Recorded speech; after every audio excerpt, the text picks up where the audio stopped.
Pada hari ini hari Minggu tanggal 17 ya, Juni 2025. Kita kemarin jadinya tidak masuk bekerja ya, soalnya kemarin sempat tumbang. Entah kenapa tiba-tiba seperti itu ya. Memang tanda-tandanya dari pas vlog kemarin ya, yang hari Jumatnya pas pulang kerja tuh malam kan. Nah itu tuh sudah mulai terasa badan tuh kenapa seperti ini gitu kan ya, agak kurang enak gitu, nggak kayak biasanya. Malamnya nggak apa-apa, pas pagi-pagi nah baru tuh terasa banget. Nah hari ini baru fit, ini hari Sabtu berarti kan. Ini dari Garut Kadungora saya beranjak menuju ke Majalengka ya, ke Sukandel. Oke, kita memasuki wilayah Gunung Kaledong, yang artinya itu dekat dengan Tugu Selamat Jalan Garut, Selamat Datang Bandung ya, yang ada di depan. Tugunya di depan kita nih.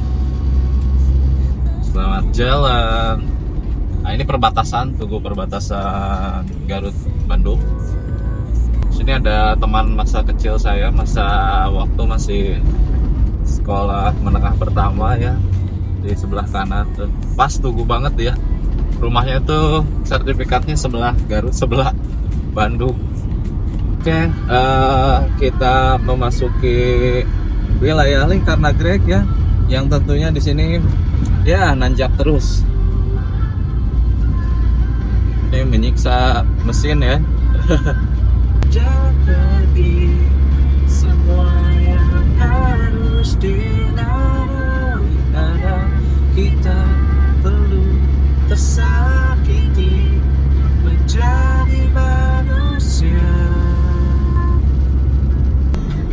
Jam surprise, cerita kemarin, ku ingat permanen, manis muka yang permen. I hope that never end.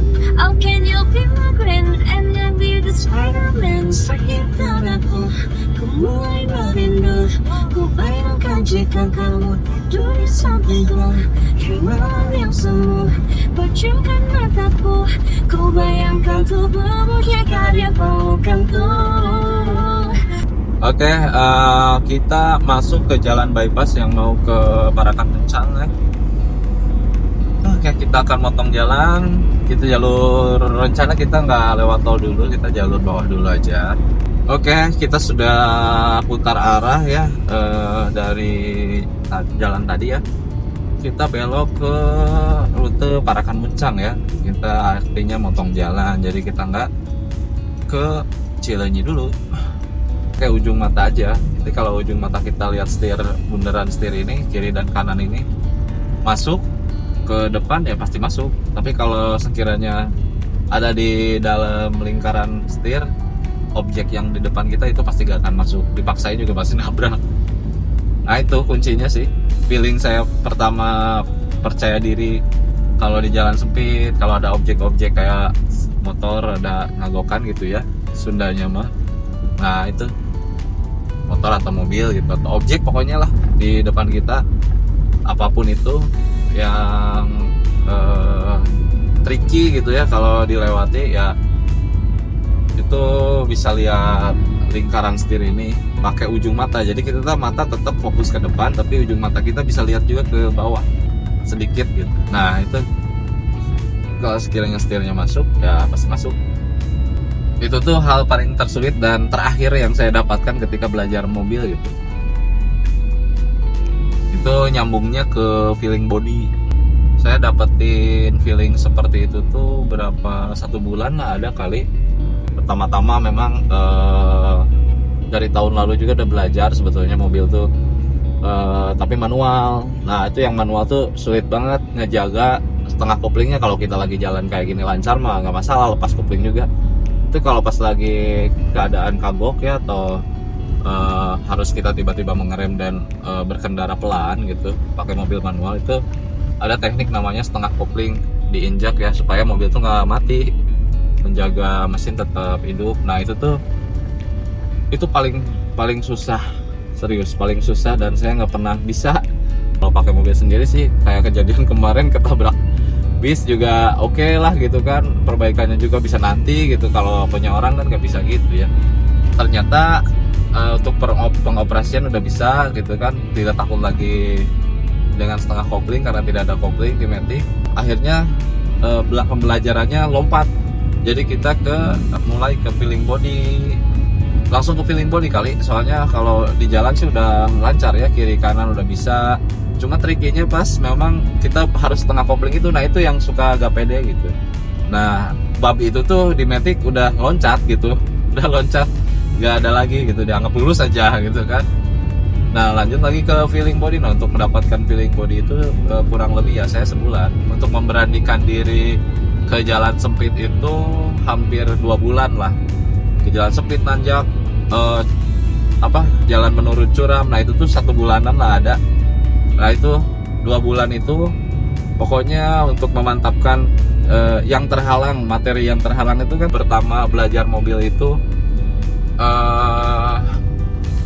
mengerti apa saja yang ada di dalam mobil, tombol-tombol, fungsi-fungsi, tuh fungsi dasar lah ya. Nah, bab kedua cara mengoperasikan mobil, kayak menyalakan ini, menyalakan itu, terutama menyalakan mobil, pengoperasian gigi ya segala macam, termasuk rem, gas, itu segimana gitu. Nah, yang kayak gitu-gitu. Nah, bab ketiga menurut saya itu tuh handling steer. Nah, saya sebutnya handling steer. Nah, handling steer itu ngaruh loh.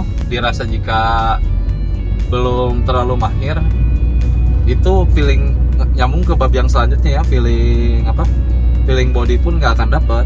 Soalnya kita juga nggak tahu pengoperasian menghandle setir mobil itu seperti apa gitu. Nah itu mah berjalan waktu sih, nggak bisa instan sehari belajar langsung bisa. Cara pegang juga beda. Kalau memang yang udah terlatih, udah mahir, udah lama gitu ya, mengoperasikan mobil, ya otomatis dia pegang setir.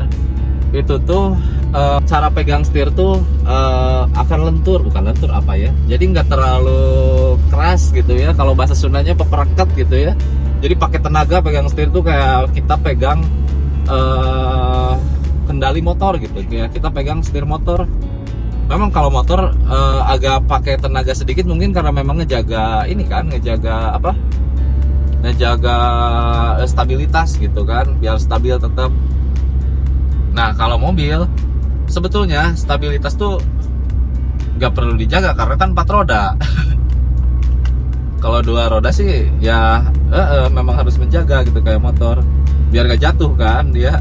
Nah kalau mobil saya rasa tidak harus dijaga gitu kan. Nah itu tuh penting karena mobil suka ada di jalan kan, kayak belok kiri kanan itu karena memang si tangannya itu selalu keras menggenggam setir dan selalu mengkoreksi setir tersebut, kurang ke kiri, kurang ke kanan. Nah padahal setir itu kalau misalkan udah lurus, kita tinggal bukan dilepas ya, tinggal dipegang dengan santai aja gitu, cukup pegang aja gitu untuk pengendalian ke kiri sedikit atau ke kanan sedikit. Nah jadi karena setir itu kalau misalkan dipegang erat-erat itu bakal timbulnya ke kiri ke kanan. Kalau misalkan agak dipegangnya lentur santai gitu kan ya, nah itu bisa terkendali dengan baik menurut saya ya. Itu bab ketiga. Kalau bab keempat, ketika penguasaan setir sudah dilalui ya, sudah pas, sudah oke, sudah bisa, sudah lancar, sudah mahir. Nah bab keempat itu feeling body. Nah feeling body ini ya yang saya tadi ceritakan, lihat lingkar setir aja kalau menurut saya ya.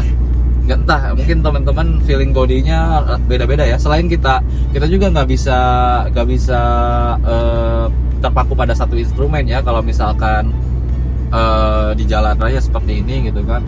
Selain menurut saya feeling body itu ada di setir ya, pakai ujung mata kita. Nah selain itu instrumen yang lain kayak spion yang di sini, yang di tengah buat lihat belakang ada mobil atau enggak, ada motor atau enggak, ada objek atau enggak. Terus kayak spion kiri, spion kanan, apalagi saya spion kiri kanannya pakai tambahan spion yang kecil. Spion yang kecil itu gunanya untuk lihat lebih ke arah wide